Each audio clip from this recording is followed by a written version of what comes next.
Hello friends, आज हम लगाएंगे बाथरूम की फ्लोरिंग। तो हम आपको इसमें वीडियो में बताएंगे कि जो है सीट का एरिया किस तरीके से लगाएं ताकि जो है चारों तरफ से सीट का पानी उसमें जाए। तो देखते रहिए। जैसे कि देख सकते हैं अभी हम लोग इसमें ये 2x2 की टाइल लगा रहे हैं। तो ये सीट का एरिया है।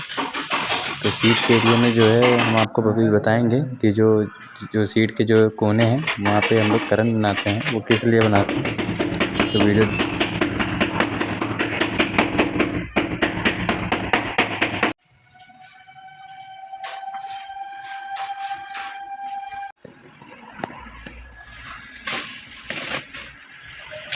बाय करवा ली।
Yeah.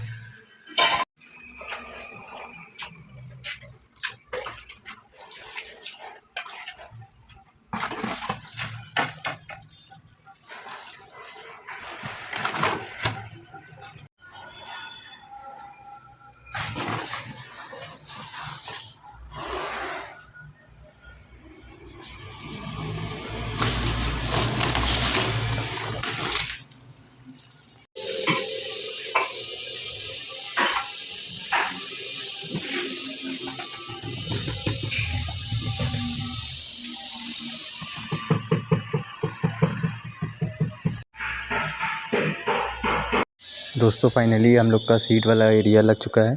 तो इसमें हम लोग ने चारों तरफ करंट बनाई थी। तो अब नीचे वाला एरिया लगाएंगे। तो नीचे वाले एरिया में जहाँ पे आपका गली टेप हो वहाँ से पहले आप ठिया लगाएं। तो ठिया वहाँ पे कम से कम मार्जिन में लें, आधा इंची जैसे हमने मार्जिन ली है। तो बीच में गली टेप है मेरा, तो इसके अगल बगल दोनों सेम लेवल में ठिया लगा दिए हैं हमने। जैसे कि ये इधर भी हम लोग सेम लेवल का ठिया लगाएंगे, बीच में गली टेप है। तो उसके बाद हम 4 फीट की बाथरूम की लंबाई है, तो लंबाई 4 फीट है, तो इस हिसाब से हमने आधा इंची डाल दी है। तो इस साइड जो है जैसे कि ये इधर का हम लोग सेम लेवल है और इधर ये आधा इंची उठा के हम लोग ने ठिए लगाए हैं। तो यहाँ का पानी बिल्कुल इसमें आएगा आधा इंची ढाल में।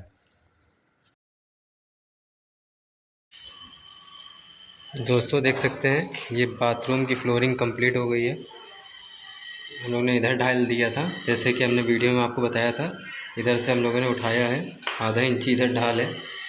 बाथरूम का एरिया छोटा है, 5 फीट का है, तो आधा इंची ढाल दिया है। ज़्यादा होता है तो उसी हिसाब से ढाल दी जाती है। और जो सीट वाला एरिया है, ये सीट वाले एरिया में ये जो कोने पे ये करंट काटी है, ये इसलिए काटी जाती है ताकि ढाल सामने से इधर के ऐसे हो और साइड से इस तरफ की थोड़ी ढाल हो और इधर से ऐसे। तो इसलिए ये करंट काटी जाती है, क्योंकि जब इधर से ढाल देंगे और उधर से ढाल देंगे तो ये करंट कटेगी तो टाँचा नहीं आएगा, वरना फिर आपका टाँचा आएगा, ढाल नहीं सही हो पाएगी। कुछ इसी तरीके से देखिए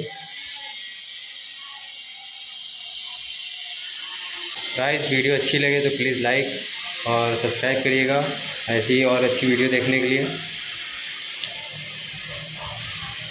मिलता हूँ किसी नेक्स्ट वीडियो में।